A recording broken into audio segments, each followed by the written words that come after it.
So please, big applause for Maros Sefcovic for the presentation of the resolutions of the Congress.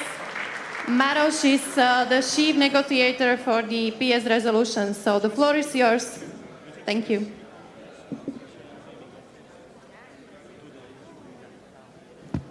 Now it works. Thank you very much, Catarina. Boa tarde, Lisboa.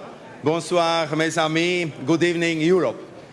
I have to tell you that the atmosphere which is here is pretty amazing. I mean, since we came, we've been really filled with a positive energy, not only here coming from the podium, but also in the couloirs. And for me, it's really enormous event to be here this evening, because when I was looking back in the history, you wouldn't believe, but it was just 30 years ago, where I was as a young student, just speaking through the barbed wire across the Danube towards Austria. And I was really wondering how the people are living behind this iron curtain, how the Austrians are doing, or the question was, will I ever be able to visit? And therefore, to be here today, it's so impressive, because since then, since those 30 years, we have seen several extraordinary landmark moments in our joint European history. The fall of Iron Curtain that made our Europe truly united. Big Bang enlargement of 2004 that made our European Union stronger. And the expansion of the Eurozone, including to my home country, Slovakia, that made us all much more resilient. And to be quite honest, I feel that we are facing a similarly defining moment this time around as well. I would even say that the result of the next European elections will determine the face and the soul of Europe. Across Europe, we hear simplistic solutions that exploit people's fears, legitimate concerns, or anger. Some of our citizens are responding to them, tempted to turn democratic tables upside down. And our responsibility as politicians is to understand why, and our responsibility is to give answers.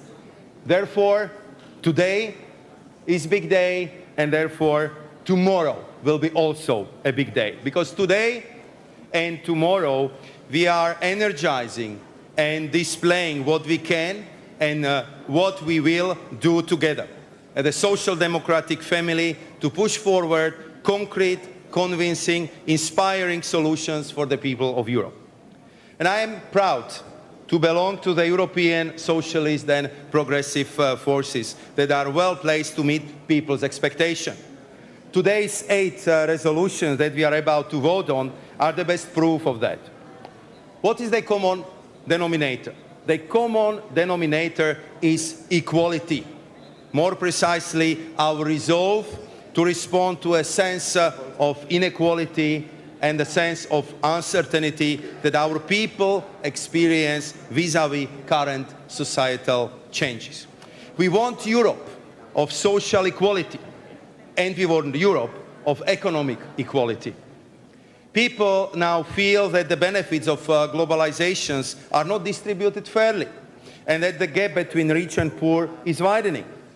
I think that Jeremy Corbyn was very precise about describing the atmosphere among the people in Europe.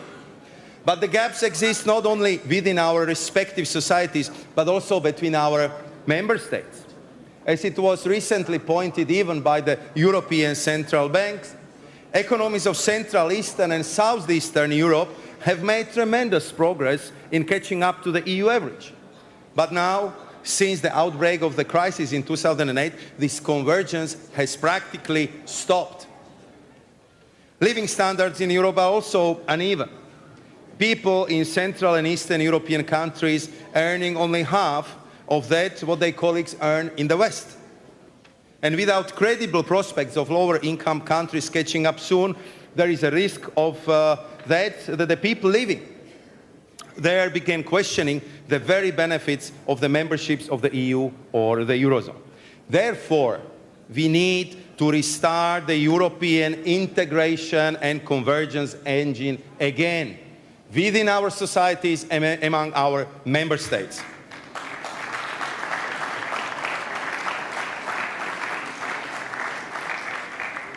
Looking at Luca Vicentini, I would say that what we need to do is to further help to energize the trade unions and boost the collective bargaining all over the Europe, in all our countries. All this has a big political dimension. In some corners of Europe, we hear about the social dumping and barriers. In other corners, there is a feeling of being second-class Europeans. In this context, it is also crucial to drop geographical labels when we talk about our European Union. When we talk about fair prosperity, we have to remind ourselves that we have only one Europe and that we are all Europeans. Dear friends, we want the Europe of equal opportunities for our young people. It's shameful to have 25% of our children at risk of poverty. Constant upskilling from childhood to retirement, especially in green, digital, and financial skill, is a must because the top 10 professions of today didn't exist just 5 years ago, and the pace of change is accelerating. And we want everyone to feel fit for the future, especially in the face of the new trends like digitization, automation, artificial intelligence, so that we have the best qualified labor force on this planet. Because invest in people, that's what we socialists do. As you probably know, I am just coming from COP24 meeting in Katowice. And after listening to a very intense and important debate there, I would like also to underline that equality must also be at the heart of our climate policy. No one should be forced to choose between heating and eating.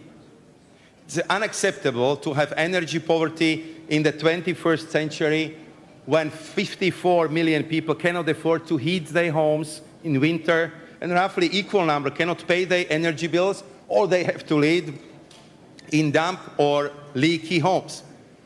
Moreover, the clean energy transition, which is naturally harder for some sectors like coal mining, must be just and socially fair when we build together a new economic future. No one can be left behind. That's what we socialists fight for. We also want Europe of gender equality. Women still earn on average 84 cents for every euro a man makes per hour. So this is 2 salaries less per year. And as a father, I don't want my 2 daughters to be worse off than my son. Therefore, we have to translate this natural feeling into our overall policies. There is no more place for gender pay gap in Europe.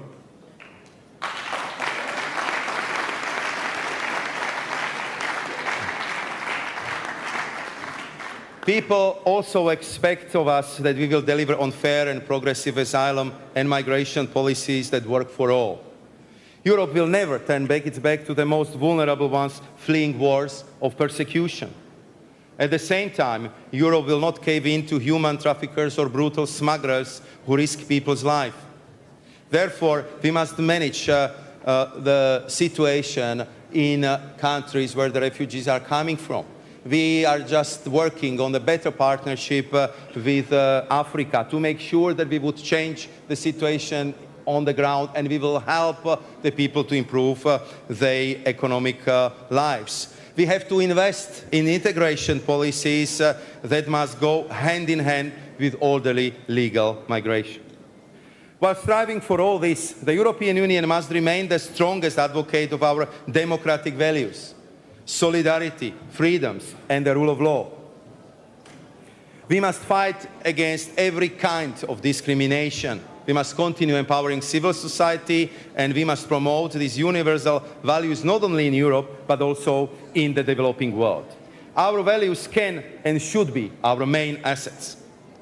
Of course, we do not operate in vacuum.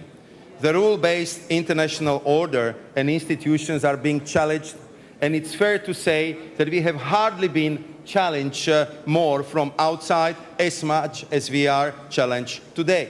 Just take the United States, our traditional ally, which questions multilateral cooperation and does not necessarily have our back anymore. Take Russia. Tensions have been running high for quite some time, now even increasing in relations with Ukraine. And on top of it, there is a legitimate fear of a communication war in the run-up to the European elections. Or take China and its tough, sometimes predatory economic competition that we simply must approach from a strategic point of view of geopolitical importance. My dear friends, therefore, I am deeply convinced that a strong European voice in the world is needed more than ever. And I am deeply convinced that we need to make this century as European as possible. And we can do it. How? Europe needs autonomy in key breakthrough technologies like supercomputers, artificial intelligence, or batteries. Something that goes hand in hand with assertive trade and modern competition policies. Because we need to make sure that Europe will perform well amidst fierce competition and be ready to deal on par with other great powers. Europe also needs strong European industrial policy in strategic sectors through public-private partnerships. It is vital for our ability to innovate and to have our brightest minds to work on their dreams here and not overseas. This will define whether modern businesses and high-quality jobs are created here in Europe and whether we become frontrunners of the fourth industrial revolution. To conclude, yes, the tasks ahead are not small or to be underestimated. Let me repeat, the face and the soul of Europe is at stake. The good news is that our destiny is in our hands, and that the European elections are also a unique opportunity for all of us to reconnect with the people across our European Union. We must be honest when we talk to them, prove them that we truly care and that our actions can bring optimism to their lives, and rebuild their trust in representative democracy, in us, as well as their pride in Europe. I trust we have what it takes to succeed, so let's get to business and let's start by adopting the resolutions that mirror our visions and ambitions. Thank you.